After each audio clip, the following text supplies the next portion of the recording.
সত্যের মানদণ্ডে দাঁড়িয়ে জীবন উৎসর্গ করে ছুটন্ত তীরার জ্বলন্ত আগুনের মাঝখানে দাঁড়িয়েও চিৎকার করে সাক্ষী দেওয়া ওয়াহদাহু লা শারীকা লাহু ওয়া আশহাদু আন্না মুহাম্মাদান আবদুহু ওয়া রাসূলুহু, দ্যাট ইজ সিদ্দিক।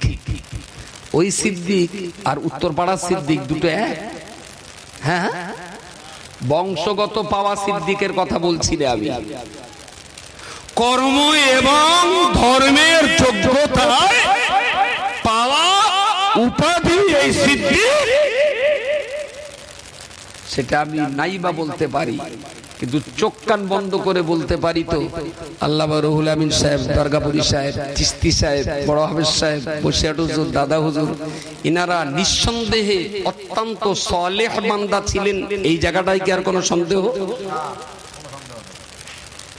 নবী, সিদ্দিক বা শহীদ বলতে না পারলেও আল্লাযীনা আনআমা আল্লাহু আলাইহিম মিনান নাবিয়্যিন ওয়াস সিদ্দিকিন ওয়াস শুহাদাই ওয়াস সালিহিন, আমি নবীদের অনুসরণ করতে নাই বা পারি, সিদ্দিক আর শহীদের অনুসরণ করতে যদি নাও বা পারি, সালেহ বান্দাদের অনুসরণের মধ্য দিয়ে নবীদের তরিকা ধরে আল্লাহর আরশ পর্যন্ত তো আমি পৌঁছানোর চেষ্টা করে যেতেই পারি।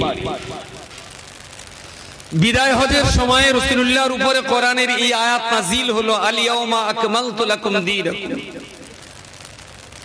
আজকের দিনে মানব জাতির জন্য আমি আল্লাহ আমার ইসলামকে আমি পরিপূর্ণ করে দিলাম। তার মানে আদম নবী থেকে ঈসা রুহুল্লাহ পর্যন্ত 1,23,999 জন নবী রাসূল যারা ইসলাম প্রচার করেছিলেন, এদের জামানায় একই ইসলাম ছিল, তবে সেই ইসলামের কোথাও না কোথাও কিছু না কিছু আল্লাহ কম করে রেখে দিয়েছিলেন। কোথাও না কোথাও ঘাটতি, কোথাও না কোথাও খামতি, কোথাও না কোথাও একটু অভাব রেখে দিয়ে সেই ইসলামটাকে আল্লাহ মুহাম্মদুর রাসূলুল্লাহর জামানাতে এসে সম্পূর্ণ পরিপূর্ণ করে দিলেন। জোরে বলুন সুবহানাল্লাহ। একদম সুসম্পন্ন হয়ে গেল, ইসলামে আর কিছু অভাব থাকলো না, অভাব থাকলো না।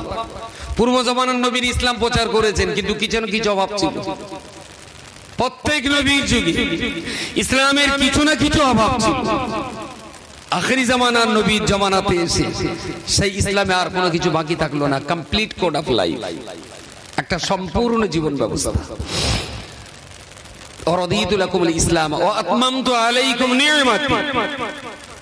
আল্লাহ বললেন আমার নিয়ামত আমার বান্দার প্রতি যা কিছু দেওয়ার ছিল, আজকে আমি আল্লাহ আমার বান্দার প্রতি প্রদত্ত নিয়ামতকে আমি আল্লাহ সুসম্পন্ন করে দিলাম। আরো একবার বলুন সুবহানাল্লাহ। আচ্ছা, আল্লাহ তো আমাদের প্রতি ইসলাম দিয়েছেন নিয়ামত স্বরূপ। নিয়ামত, নিয়ামত, নিয়ামতের বাংলা কি বলা যায়? কেউ একটু বাংলা বলতে পারবে নিয়ামতের বাংলা কি? এতটা মানুষ তো আছে। আরবিতে বলা হয় নিয়ামত।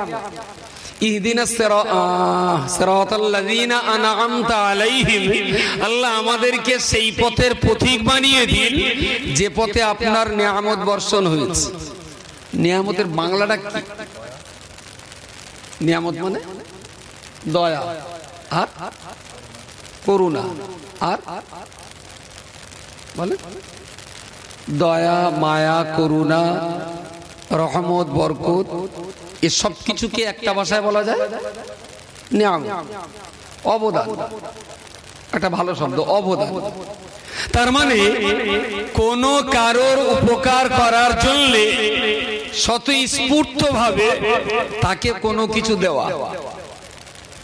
আমি যদি এখন বলি আমার এই মোবাইলটা নতুন 18,000 টাকা দাম, সেকেন্ড হ্যান্ড কিনেছি 12,000 টাকায়, এখন এর দাম বড্ড জোর 3 থেকে 3,500, তার বেশি কেউ নেবে না।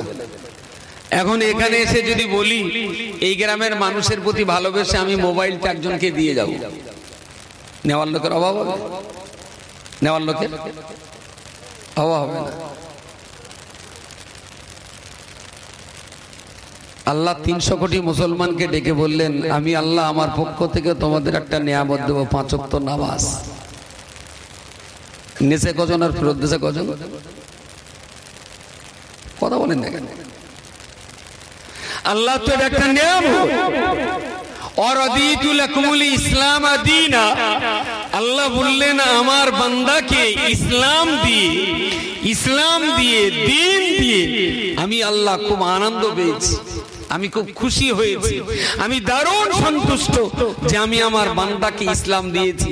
জোরে সোরে বলুন সুবহানাল্লাহ। কিন্তু একটা বান্দা মোবাইল পেয়ে যতটা খুশি হয়, নামাজ পেয়ে কি ততটা খুশি? কথা বলেন।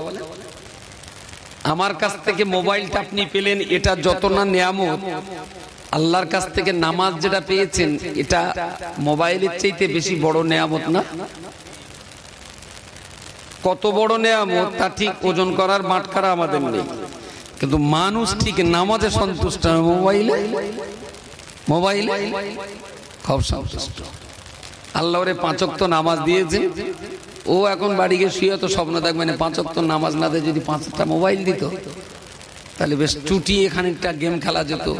একটা মোবাইল রেখে দিতাম ফ্রি ফায়ারের জন্য, একটা রেখে দিতাম ফেসবুকের জন্য, আর চিটেরি করার জন্য অ্যাপেল কোম্পানির ওইটা, কারণ ওর কল রেকর্ড হয় না। ভালোই চলতো একটা চুটিয়ে ব্যবসা। অরাদিতু লাকুমুল ইসলাম দীনা, আল্লাহ বলছেন আমি আমার বান্দাকে সন্তুষ্ট হয়ে ইসলাম দিয়েছি, খুশি হয়ে ইসলাম দিয়েছি। আল্লাহ তো আমাদেরকে খুশি হয়ে ইসলাম দিয়েছে। বুকের এক পাশে হাত রেখে বলতে পারবেন আল্লাহর দেওয়া ইসলামটা আপনি কি খুশি হয়ে নিতে পেরেছেন? আল্লাহ তো খুশি হয়ে দিয়েছে, কিন্তু আপনি মনে হচ্ছে না। আল্লাহ যেমন খুশি হয়ে ইসলাম দিয়েছেন, আমরাও যদি খুশি হয়ে ইসলামটাকে নিতে পারতাম তাহলে পৌষ মাসের ভোর 4:30টার সময় ফজরের নামাজ পড়ার জন্য ওযুর পানি ঠান্ডা লাগার কথা না। ইসলাম যদি খুশি মনে নিতে তাহলে পানি ঠান্ডা লাগার কথা না। আচ্ছা, পৌষ মাসে এখন তো ঠিক পৌষ মাস না, এটা কার্তিক মাস, অজ্ঞানের পরে পৌষ। আচ্ছা, পৌষ মাসে না আরেকবার আসুন।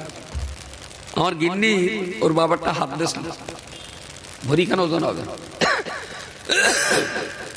হাতটা আমি হায়দারপুরের লোকের দেবো, এর দিলি তো রাগ করে, ওর দিলি তো রাগ করে, এর দিলি সে রাগ করে, নানান তাল হারও দেবো, আবার ফের রাগ শুনবো। মাইকে ঘোষণা করে দিলাম, মাদ্রাসা এদিকে না মাদ্রাসা, আর মাদ্রাসার পাশে একটা বড় পুকুর আছে না, বড় পুকুর আছে। আমি বলে দিলাম যে পৌষ মাসের ভোর 3টের সময় এই হাতটা আমি পানিতে ফেলে দেবো, যে তুলে নিতে পারবে তার। হ্যাঁ, ঠান্ডা যাদের 1.5 লিটার পানিতে উজু করতে কো করে কথাকুতি করে শীতি, এই হার যখন দেখবে চিকচিক করে গিয়ে মাঝখানে পড়ছে, তখন আর শীত লাগবে? শীত। তার মানে জন্তু সোনা চেনে কিন্তু নামাজ চেনে না। সোনাটা চেনে কিন্তু নামাজটা চেনে না। সোনা চেনে বলে ওইটা নেবার জন্য লাভ মারবে তো 500 ছেলে, পাবে তো একজন। সবার ঠান্ডায় তো আর অ্যাকশন হবে না, অ্যাকশন তো একজনের হবে, কিন্তু তারপরেও চেষ্টা করতে কেউ কিন্তু কেউ কম করবে। প্রিয় নবী মুহাম্মদুর রাসূলুল্লাহ সাল্লাল্লাহু আলাইহি ওয়াসাল্লাম হুজ্জাতুল বিদায় যখন আল্লাহর নাযিল হওয়া কোরআনুল কারীমের এই আয়াত তেলাওয়াত করে সাহাবীদেরকে যখন শোনালেন, সাহাবীদের শোনাবার সঙ্গে সঙ্গে সিদ্দিক আকবর আবু বকর রাদিয়াল্লাহু তাআলা আনহু রাসূলুল্লাহর ঘোড়ার পায়ের কাছে দাঁড়িয়ে দাঁড়িয়ে হাউমাউ করে ডুকরে ডুকরে কাঁদতে লাগলেন। সাহাবীরা বললেন, কি ব্যাপার ওগো সিদ্দিক আকবর, কেন আপনি কান্নাকাটি করছেন? সিদ্দিক আকবর আবু বকর বললেন, আল্লাহ পাক ইসলাম পরিপূর্ণ করে দিয়েছে, আল্লাহর নিয়ামতকে আল্লাহ সম্পন্ন করে দিয়েছেন। এই কথা শুনে আমি আমার কান্না পেয়েছে, এই কথা শোনার কারণে আমি এখন কান্নায় ভেঙে পড়েছি। বাকি সাহাবীগণ বললেন, ও আল্লাহর নবী, সাহাবী বলুন না, এটা তো বড় আনন্দের কথা, ইসলাম সম্পূর্ণ হয়েছে, এ কথা তো দুঃখের কথা নয়, এটা তো বড় আনন্দ আনন্দের কথা, আল্লাহ পাকের নিয়ামত আমাদের জন্য পরিপূর্ণ করে দিয়েছেন, এ কথা তো বড় আনন্দের কথা। এই কথা শোনার পরে কেন আপনি কান্নাকাটি করছেন? কেন আপনার চক্ষু দিয়ে অশ্রু গড়িয়ে পড়ে? ওরা যতই থামাবার চেষ্টা করে, সিদ্দিক আকবর আবু বকর রাদিয়াল্লাহু আনহু তত অধিক পরিমাণ তিনি কান্নাকাটি করতে থাকেন। একটা সময়ে সাহাবীদের এক অংশ রাসূলুল্লাহকে বললেন, ইয়া রাসূলুল্লাহ, আপনার প্রিয়জন আবু বকর কিন্তু কাঁদছেন। বলছেন কেন কাঁদছেন? বলছেন কোরআনের এই আয়াতটা যখন থেকে আপনি শুনিয়েছেন তখন থেকে উনি কাঁদছেন। আল ইয়াউমা আকমালতু লাকুম দীনাকুম, আল্লাহ দ্বীনকে পরিপূর্ণ করে দিয়েছেন, আল্লাহর নিয়ামত আল্লাহ সম্পূর্ণ করে দিয়েছেন। এই আয়াত শুনে আবু বকর কাঁদছেন। সিদ্দিক আকবর আবু বকরের চোখের পানি মুছিয়ে রাসূলুল্লাহ জিজ্ঞেস করলেন, তুমি কাঁদছো? বললেন জি হ্যাঁ। কেন কাঁদছো? তা বলছে ইসলাম সম্পূর্ণ হয়েছে তাই। বলি ইসলাম সম্পূর্ণ হয়েছে, এটা তো কাঁদার কথা না। দেখছো 1,20,000 সাহাবী সবাই এখন আনন্দ মুখর, সবাই এখন আনন্দে আত্মহারা। ইসলাম পরিপূর্ণ হয়েছে এ কথা শুনে সবাই দারুণ ভাবে প্রচন্ড খুশির মেজাজে। আর এই কথা শুনে তুমি কাঁদছো? বলেছি। রাসূলুল্লাহ জিজ্ঞেস করলেন তোমার কান্নার কারণ কি? সিদ্দিক আকবর আবু বকর রাদিয়াল্লাহু আনহু ছোট বাচ্চা শিশুর মতো ফুপিয়ে ফুপিয়ে কাঁদতে কাঁদতে বললেন, ইয়া রাসূলুল্লাহ, ইয়া হাবিবাল্লাহ, ইসলাম পরিপূর্ণ হয়েছে এ কথা শুনে পৃথিবীর প্রতিটা মুসলমান আনন্দ পাবে, সবাই সন্তুষ্ট হবে, খুশি হবে। কিন্তু ইসলাম পরিপূর্ণ হয়েছে মানে ইয়া রাসূলুল্লাহ, ইয়া হাবিবাল্লাহ, উল্টো দিকে এটা তো বুঝতে পারি দ্বীন প্রচার করে এটা আপনার ডিউটি ছিল, ইসলাম প্রচার করার আপনার ডিউটি ছিল। কিন্তু ইসলাম যখন আজকে পরিপূর্ণ হয়ে গেছে তাহলে নিশ্চিতই সম্ভবত আপনার দায়িত্ব দুনিয়াতে শেষ হয়ে গেছে। আর আপনার দায়িত্ব যদি শেষ হয়ে থাকে তাহলে সুনিশ্চিত ভাবে বলতে হবে আপনার কাজ যখন শেষ হয়ে গেছে অকারণে আমার আল্লাহ আপনাকে পৃথিবীতে বেশি দিন রাখবেন না। প্রিয় রাসূলের চক্ষুটাও অশ্রুসিক্ত পানিতে ভিজে গেল। সাহাবীদের বললেন আবু বকরের কান্নাটা অমূলক নয়, অবাঞ্ছিত নয়। ইসলাম পরিপূর্ণ হয়েছে মানে নবুয়তের কাজ শেষ হয়েছে, আর নবুয়তের দায়িত্ব সুসম্পন্ন হয়েছে মানে আল্লাহ আমাকে বেশি দিন আর দুনিয়াতে রাখবেন না, আল্লাহ আমাকে তুলে নেবেন। সিদ্দিক আকবর আবু বকর রাদিয়াল্লাহু আনহু হাওমা করে কাঁদতে কাঁদতে গলা ছেড়ে যখন বাচ্চা শিশুর মতো কান্নাকাটি করতে লাগলেন, ইয়া রাসূলুল্লাহ, ইয়া হাবিবাল্লাহ, আপনার অবর্তমানে কি করে বাঁচব? বাবা মার অবর্তমানে বাঁচতে পারি কিন্তু আপনার অবর্তমানে তো বাঁচতে পারি না। ইয়া রাসূলুল্লাহ, ইয়া হাবিবাল্লাহ, আপনি দুনিয়া ছেড়ে চলে যাবেন, কি নিয়ে আমরা দুনিয়াতে বাঁচব? নবী আমার অভয় পানি দিয়ে বললেন, ও বাবা আবু বকর শোনো শোনো, আমি নবী দুনিয়া ছেড়ে চলে যাব, তবে আমি তোমাদের সামনে বিশেষ দুটো জিনিসকে রেখে যাব। লান তাদিল্লু মা তামাসসাকতুম বিহিমা কিতাবুল্লাহি ওয়া সুন্নতি। আমি দুনিয়া ছেড়ে যাব বটে কিন্তু তোমাদের জন্য দুটো জিনিস রেখে যাব। একটা হলো আল্লাহ পাকের কালাম কোরআনুল কারীম, আর দ্বিতীয় হলো আমি নবী আমার মুখনিসৃত মানি আমার ব্যবহার হাদিস শরীফ। এই কোরআন এবং হাদিস যদি বুকের মাঝখানে জড়িয়ে ধরতে পারো, লান তাদিল্লু মা তামাসসাকতুম বিহিমা, পৃথিবীর কোন শক্তি তোমাদিগকে গোমরা করে জাহান্নামের পথে নিয়ে যেতে পারবে না।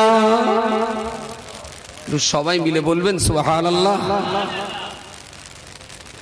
তাহলে কোরআন আর হাদিসে হলো নবীর অবর্তমানে আমাদের বাঁচার একমাত্র ঢাল। বাঁচার একমাত্র ঢাল হলো কোরআন আর হাদিস। এই ছাড়া আমাদের বাঁচা তৃতীয় কোনো ঢাল আমাদের কাছে নেই। এবারে যেটা প্রশ্ন, তাহলে নবী উম্মতদের বাঁচবার জন্য যে কোরআন আর হাদিস দিয়ে গেছে, উম্মতের কটা মানুষ সেই কোরআন আর হাদিস নিতে পেরেছে? কটা মানুষ নিতে পেরেছে? এটাও তো ঠিক।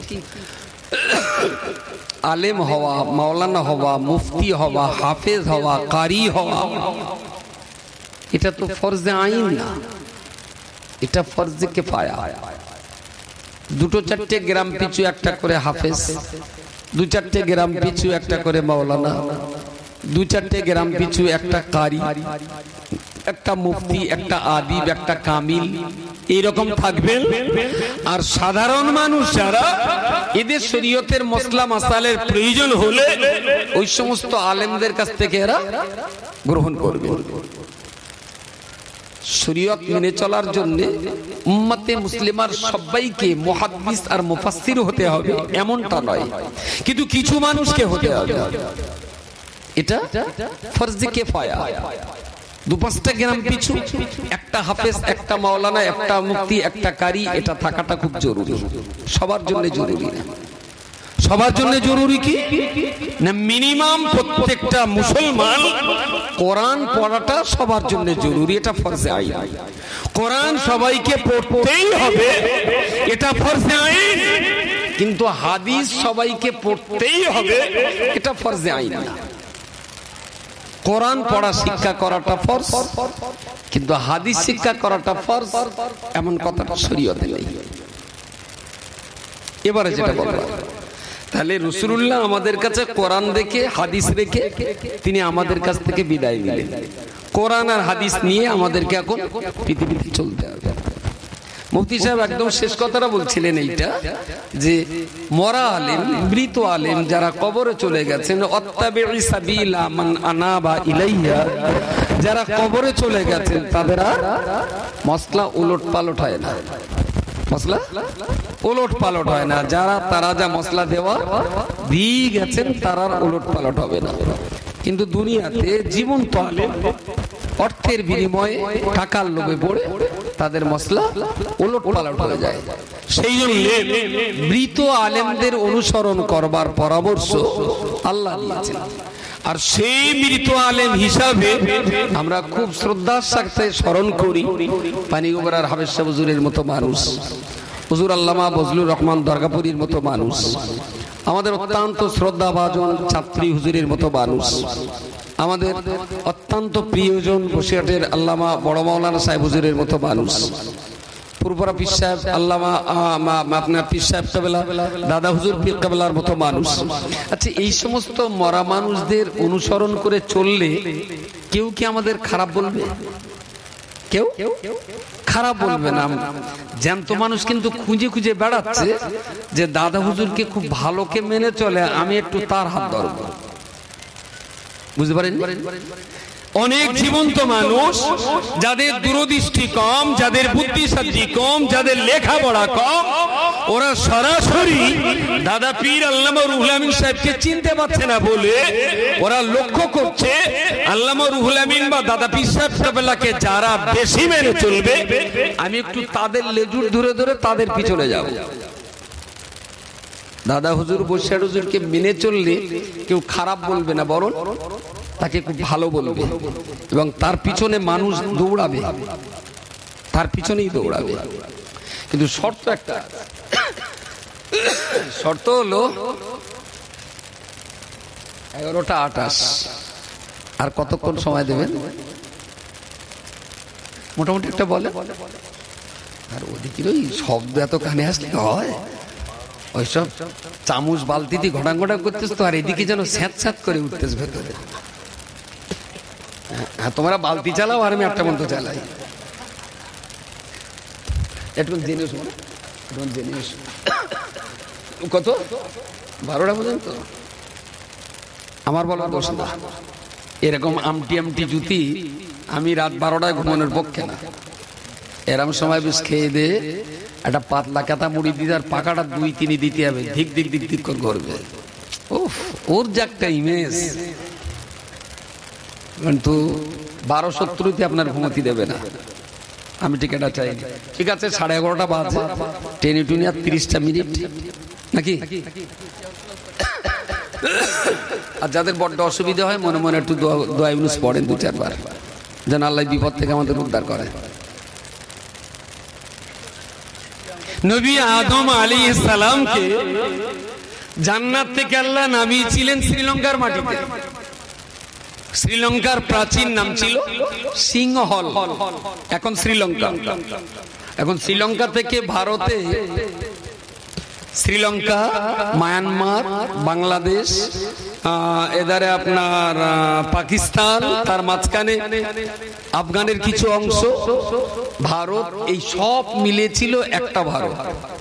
সব মিলে একটা ভারত ছিল। মোগল সাম্রাজ্যের সময় এই বিরাট ভারতবর্ষ ছিল, মোগলরা শাসন করতেন।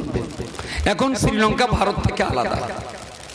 তো আদম নবী শ্রীলঙ্কা থেকে পায়ে হেঁটে সাগর পেরিয়ে এদার দিয়ে এদিক দিয়ে যে বলা যেতে পারে কর্ণাটক, মধ্যপ্রদেশ, মহারাষ্ট্র, গুজরাট, তার উপর থেকে দিল্লি, রাজস্থান, দিল্লি, হরিয়ানার উপর দিয়ে হয়ে পাকিস্তান, ইরান, ওই পাশ দিয়ে ঘুরে তবে আদম নবীকে মক্কায় আরাফাতে যেতে হয়েছিল।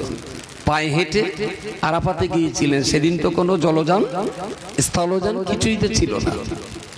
তো আদম নবী এই রাস্তা গেছেন আর শুধু কেঁদেছেন একটা কথা বলে, রব্বানা যালামনা আনফুসানা ওয়া ইল্লাম তাগফির লানা ওয়া তারহামনা লানাকুনান্না মিনাল খাসিরিন।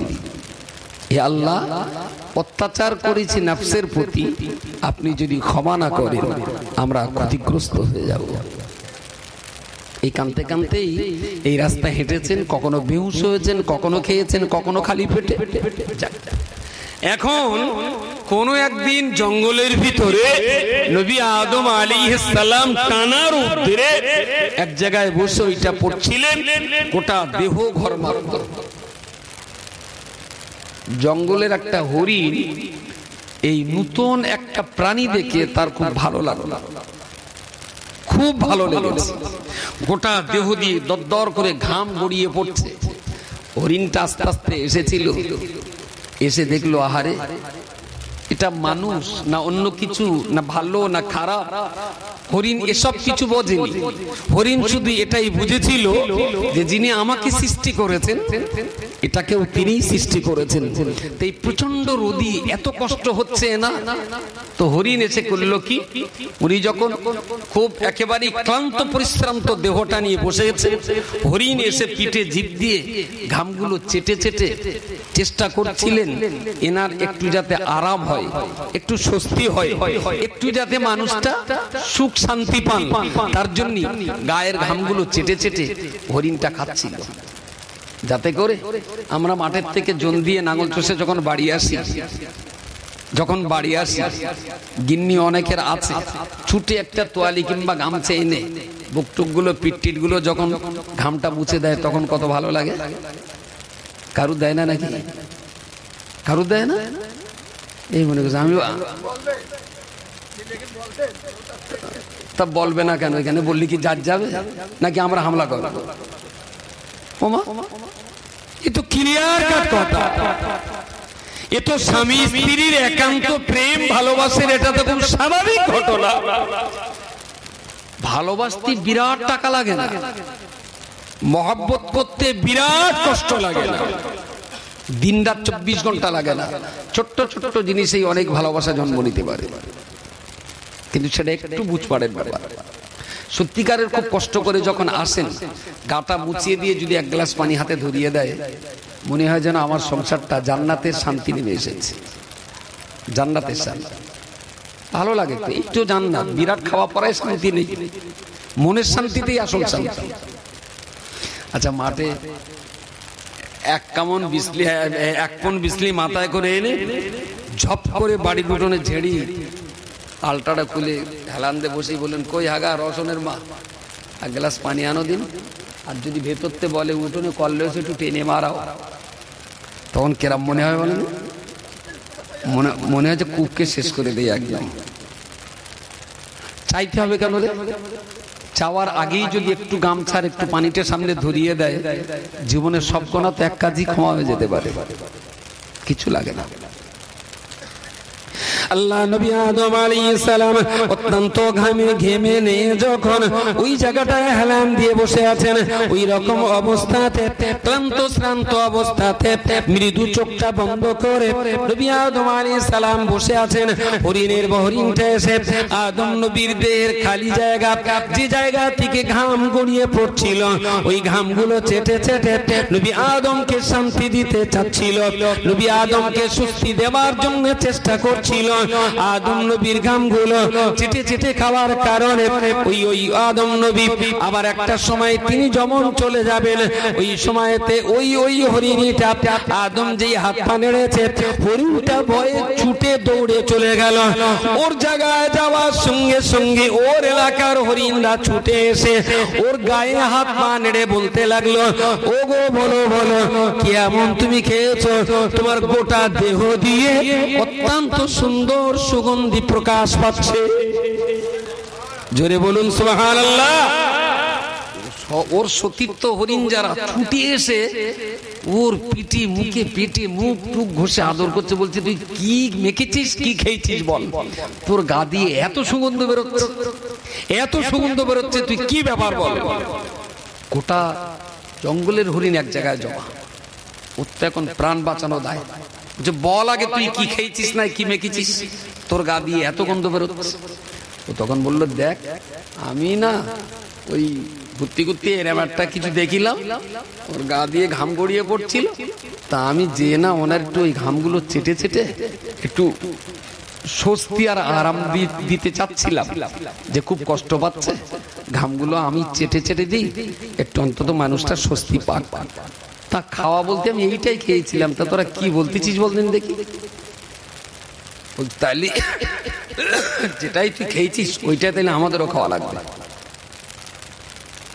সমস্ত হরিণ ছুটে এলো আদম নবীর দেহ চাটার জন্য।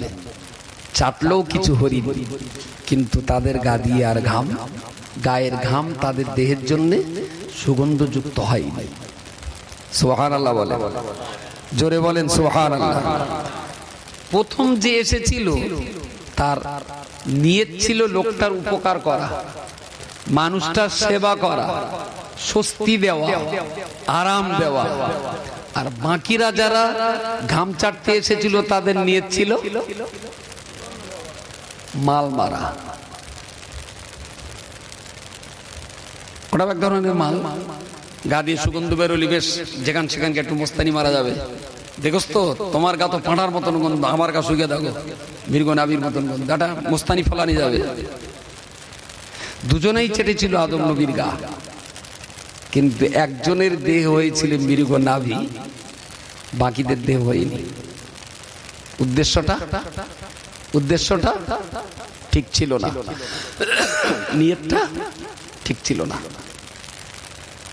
প্রিয় শ্রোতা মণ্ডলী, মনে রাখুন, আমি আপনাকে বলতে চাইছি, ওয়াত্তাবি সাবিলা মান আনাবা ইলাইয়া।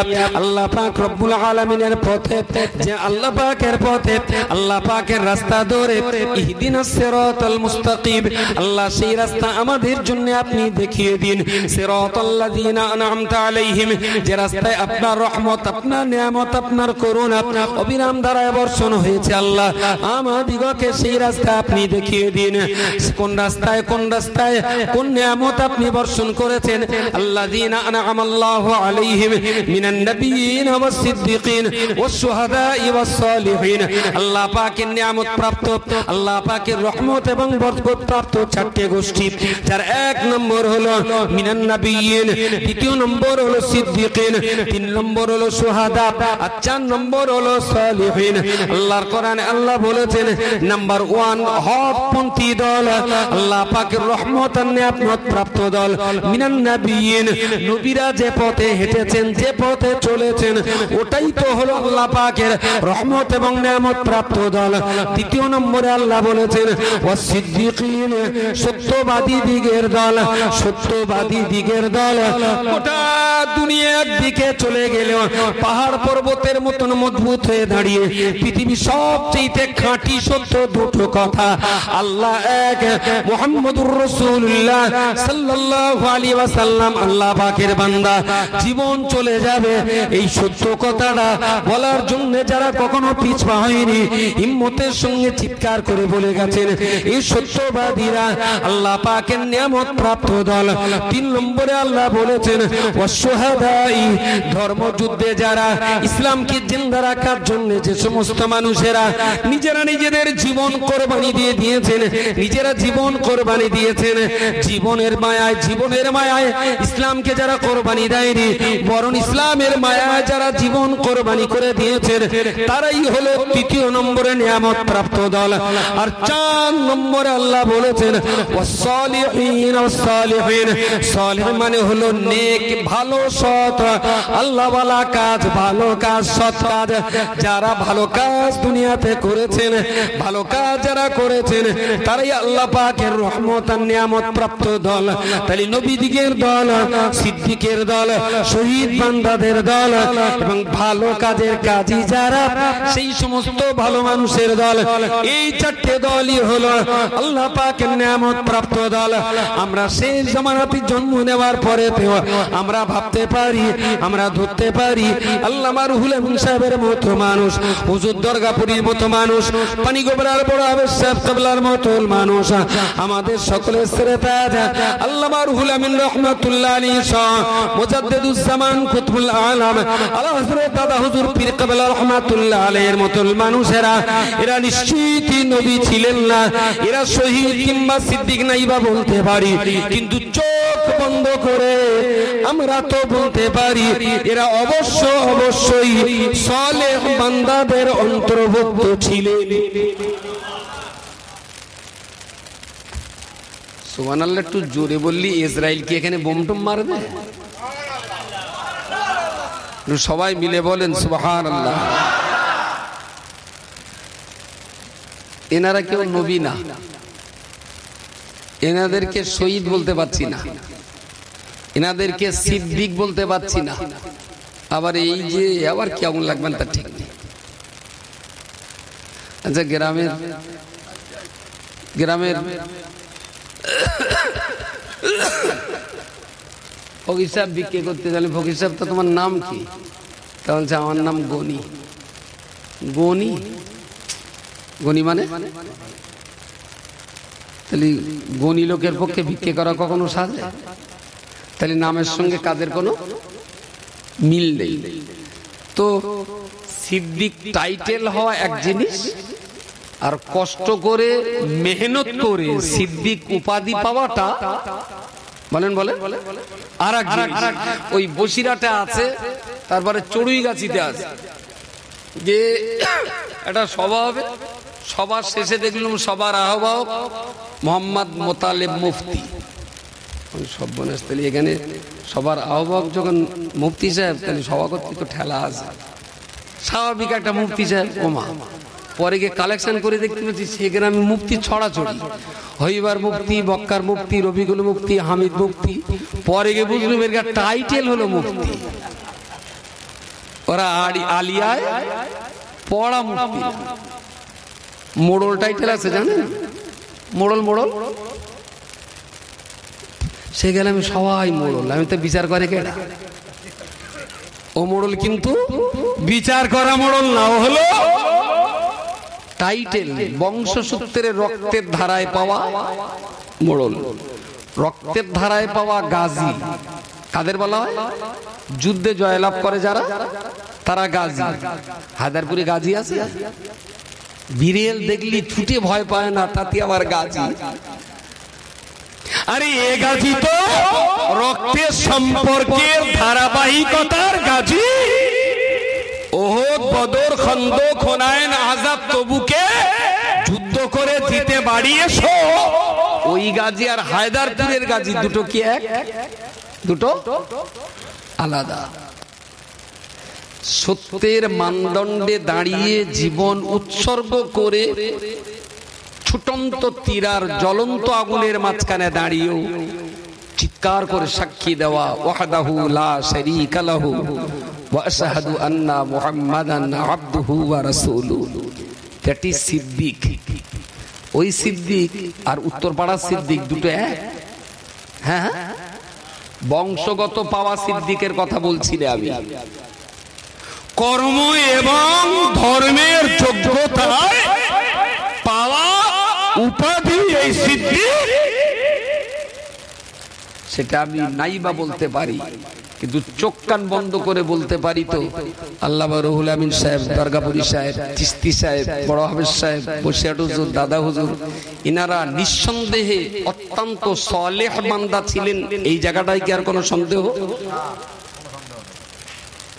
নবী, সিদ্দিক বা শহীদ বলতে না পারলেও আল্লাযীনা আনআমা আল্লাহু আলাইহিম মিনান নাবিয়্যিন ওয়াস সিদ্দিকিন ওয়াস শুহাদাই ওয়াস সালিহিন, আমি নবীদের অনুসরণ করতে নাই বা পারি, সিদ্দিক আর শহীদের অনুসরণ করতে যদি নাও বা পারি, সালেহ বান্দাদের অনুসরণের মধ্য দিয়ে নবীদের তরিকা ধরে আল্লাহর আরশ পর্যন্ত তো আমি পৌঁছানোর চেষ্টা করে যেতেই পারি। কিন্তু খুবই দুর্ভাগ্য, আজকে বহু লোক আদম নবীর পিঠ চেটে দিতে এসেছে, কিন্তু কে যে আদমের সেবা করতে এসেছে আর কে যে মাল মারার জন্য পিঠ চেটে বেড়াচ্ছে, এটা বলো মাপা মুশকিল। গ্লাস কি উবুড় করা রে? গ্লাস সোজা করা আছে না উবুড় করা আছে? সবাই তো আদমের পিঠ চাটছে, কিন্তু কেটা যে কোন নিয়েতে চাটছে বুঝতে পারেননি? কোন একটা কেতাবে পড়েছি, কেতাবের নাম মনে নেই। একটা লোক এরম একটা দেয়াল আছে, হেঁটে হেঁটে যেতে যেতে প্রচন্ড রৌদ্রে লোকটা কাইল হয়ে পড়েছে, আর শুধু তার কথাই হলো, আল্লাহ, দুনিয়ায় যদি এই গরম হয়, কিয়ামতের দিন কি গরম হবে, কি কষ্ট হবে আল্লাহ, সেই দিন উপায় কি হবে? লোকটা কি বেঈমান বলে মনে হচ্ছে? ওই কষ্টে যত গায়ের ঘাম ঝরছে তত আল্লাহ বিল্লাহ বলছে, আল্লাহ, পৃথিবীর এই কষ্ট সইতে পারি না, কিয়ামতের এই কষ্ট কি করে সইব, আল্লাহ তুমি বাঁচিও সেদিন। বলতে বলতে দেয়ালটা পেয়েছে, দেয়ালটা একটু হেলা, একটু হেলা, আর সূর্যটা এই দিকে, এখন দেয়ালের এই পাশে একটু ছায়া, একটু ছায়া, লোকটা এই পাশেই ছায়ায় হেলান্দে বসে চোখ বন্ধ করে ওই বলছে, আল্লাহ তুমি কিয়ামতের দিন বাঁচিও মালিক, পৃথিবীর গরমে এই সেদিন কি কষ্ট হবে, মনে মনে ওই চিন্তাই করছে। হঠাৎ করে একটা লোক তীরের গতিতে এসে ওর হাতটা ধরে হিড় করে টেনে নিয়ে, কোনো কথা বলা না, হিড় করে টেনে নে ওই দূরের কাছ থেকে, ও চমকে উঠে, চোখ বন্ধ করছিল, চমকে উঠে, কি হয়েছে ভাই, কি হয়েছে? তোমার হুঁশ বুদ্ধি ওই দেয়াল এক করে ভেঙে পড়বে, আর বলতে না বলতে দেয়াল হুড়মুড় করে একদম ভেঙে পড়েছে। আর এরাম হেলা ছিল, বসেছিল এই জায়গায়, দেয়াল হেলে তো এইদিকেই পড়েছে। এ তখন হাওমাও করে পা জড়িয়ে দেবে, ও ভাই, ধর্মের ভাই তুমি কেডা ভাই, জীবনে এরম উপকার করলে? আমি তো গিলেও শেষ হয়ে দেয়ালের তলায়, চোখের সামনে একদম তো সাতু সানা হয়ে যেত, তুমি কেডা ভাই? বলছে আমি নাম বললি তোমার পছন্দ হবে না। বলছে না, একটু বলো আল্লাহ, একটু বলো। বলছে আমি ইবলিস। বলছে না, তুমি নিশ্চয়ই আল্লাহর কোনো ওলি হবা, আমি যাতে তোমার চিনতে না পারি সেই জন্য তুমি ঢাকার চেষ্টা করতে। তাহলে না, বিশ্বাস করো আমি ইবলিস। ও যত বলে আমি ইবলিস, এ তত বলে না তুমি নিশ্চয়ই আল্লাহর কোনো ওলি আল্লাহ হবা, তুমি মানুষের এত উপকার করতে আসবা, ওলি আল্লাহ ছাড়া তো করবে না। তাহলে বিশ্বাস কর আমি ইবলিস। বলছি তুই ইবলিস এত বড় উপকার করলে? তো বলছে আমি তো দেয়ালের গোড়াতে টেনে এনে তোর উপকার করে বাঁশ দিছি। তোমার বাঁশ দিয়েছো কি করে হয়? বলছে তুই ওই যে হেলান দে মনে মনে টোরনেট দিলি, আল্লাহ দুনিয়ায় তাই এই কষ্ট, পরকালে কি করে কি হবে, এই যে পরকালের চিন্তায় তুই বিপদ ছিলি, আর ওই অবস্থায় ডাল চাপা পড়ে মরলি না, তুই শহীদ হতিস, তোর বিচার হতো না, বিনা বিচারে জান্নাতে যাতিস, তাড়াতাড়ি তোর এখানে এনে দিল, জান্নাতে যাস তো হিসেব ঠেলে তাই যা।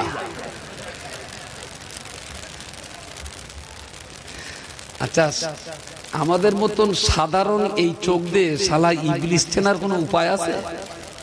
ইবলিস চেনার বক্তৃতা শুনলি তো গাছের পাতা ঝরে যাবে, কোনো উপায় নেই। মনে হচ্ছে নাজাতের জন্য শালা এর ঠ্যাং ছাড়া আর কারোর ঠ্যাং ধরা যাবে না। আজীব তামাশা। প্রিয় শ্রোতা মণ্ডলী, মনে রাখুন সর্বশেষ এই কথাটুকু তো বলতে পারি, হুজুর আল্লামা ফজলুর রহমান দরগাপুরি তারই অত্যন্ত কাছের মানুষ ছিলেন, অত্যন্ত ভক্তি মহব্বতের মানুষ ছিলেন। আব্বাজি মরহুম হাফেজ শামসুর রহমান সাহেব আর আব্বাজির ওস্তাদ যিনি ছিলেন সলকানিবাসী কবি আব্দুল নঈম সাহেব। হুজুরের এই কথাটা বারবার জীবনের প্রতি পদে পদে প্রতি ক্ষণে ক্ষণে মনে পড়ে। কবি আব্দুল নঈম সাহেব হুজুর তার মুখেও গজল পড়তে শুনেছি, তার কিতাবেও আমরা শুনেছি, বহুত খুঁজিয়া কামেল পীরের কম পাই সন্ধান, পীরের পোশাক পরিয়াছে গায়ে মালাউন শয়তান। কিছু যাচ্ছে মাথায়, যায়নি মনে হয়? বহুত খুঁজিয়া কামেল পীরের কম পাই সন্ধান, পীরের পোশাক পরিয়াছে গায়ে মালাউন শয়তান।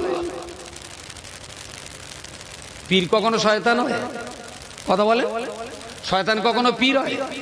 শয়তান কখনো পীর হয় না, আবার পীর কখনো শয়তানও হয় না। পীর তো পীর, শয়তান তো শয়তান। শয়তান কখনো পীর হয় না, আর পীর কখনো শয়তান হয় না। কিন্তু মাঝখানে একটু জালিয়াতি হয়, পীর শয়তানের পোশাকটা মার্কেট থেকে কিনে নিতে পারে। বুঝতে পারেন না? ঘোড়ার দিন সব বোতল উল্টো করাই আছে। ওরে শয়তান পীরের পোশাকটা কিনে নিতে পারে। একটা উল্টো বললাম, সোজা করার হিম্মত নেই। পীর কখনো শয়তান হয় না, আর শয়তান কখনো পীর হয় না। কিন্তু শয়তান একটা জিনিস পারে, পীরের পোশাকটা পরে। বুঝতে পারেন না? শয়তানিটা চুটিয়ে চালিয়ে যেতে পারে, চুটিয়ে চালাতে পারে। কথাটা মুখস্থ করেন আর বাড়ি গিয়ে কচিরে মুখস্থ করাবেন। কচি হাল্লা ঝুলে ঝুলে ছোট কচিটার ঘুম পাড়াবেন। বহুত খুঁজিয়া কামেল পীরের কম পাই সন্ধান, পীরের পোশাক পরিয়াছে গায়ে মালাউন শয়তান। কথাটা মাথায় লাগে না? কথাটা প্রিয় শ্রোতা মণ্ডলী, মনে রাখুন সর্বশেষ বলতে চাইব, হুজুর আল্লামা ফজলুর রহমান দরগাপুরি, আল্লামা রুহুল আমিন সাহেব, ফুরফুরা পীর সাহেব কিবলা, এনারা কোরআনের উপরে ছিলেন, রাসূলুল্লাহর হাদিসের উপরে ছিলেন বলেই এনাদের রাস্তা আমরা পদাঙ্ক অনুসরণ করি।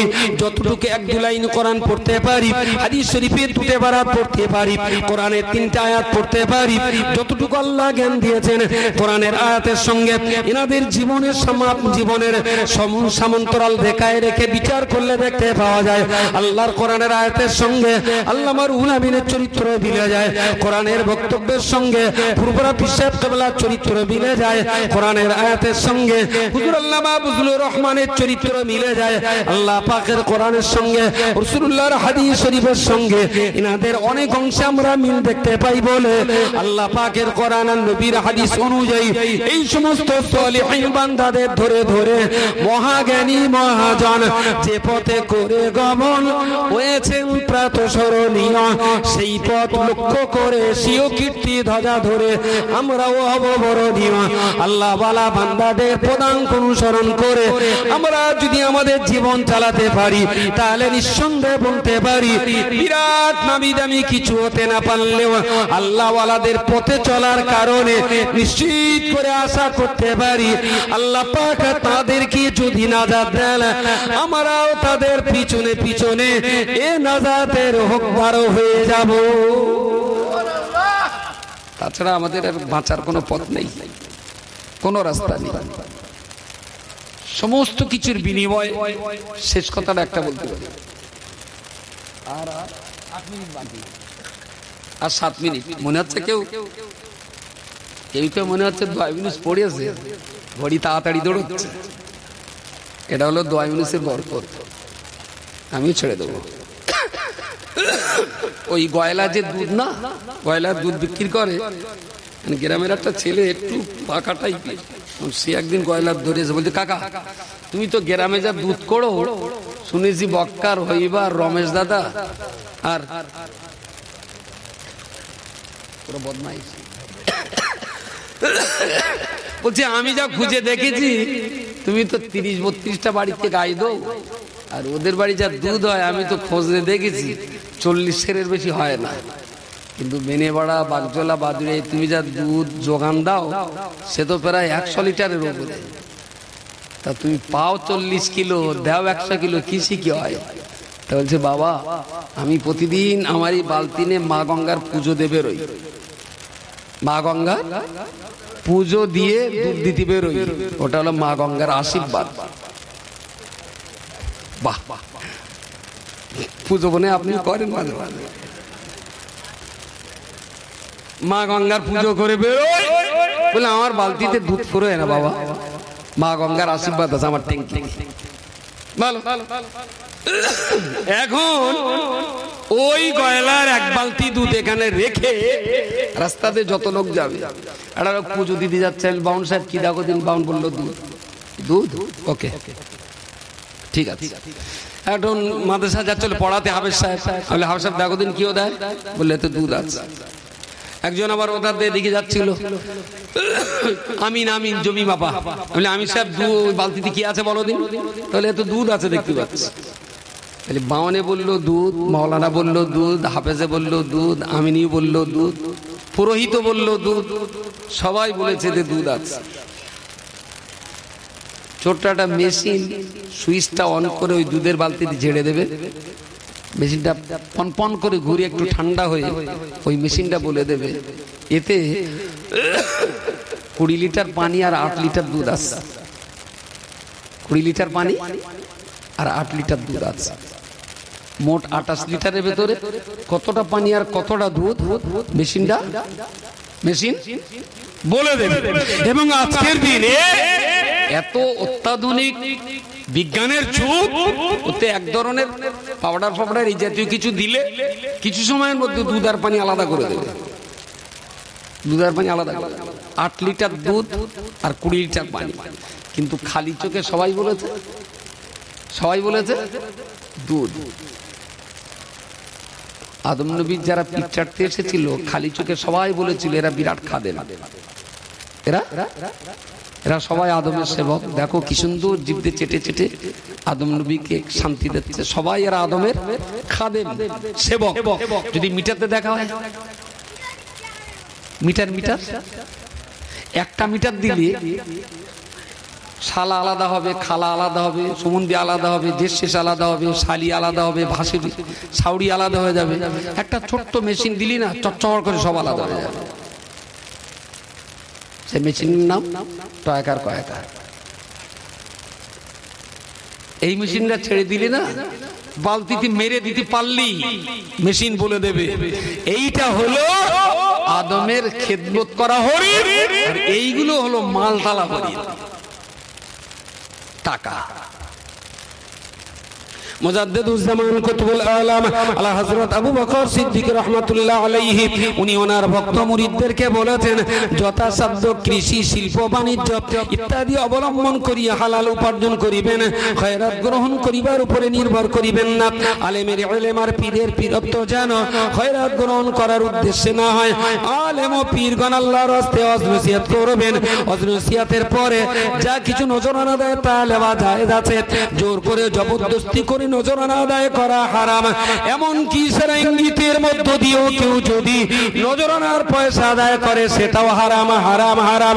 মিজলা হুজুর পীর কিবলাকে এই ব্যাপারে জিজ্ঞেস করা হয়েছিল, হযরত নজরানার পয়সা নেওয়ার ব্যাপারে আপনি কি বলেন?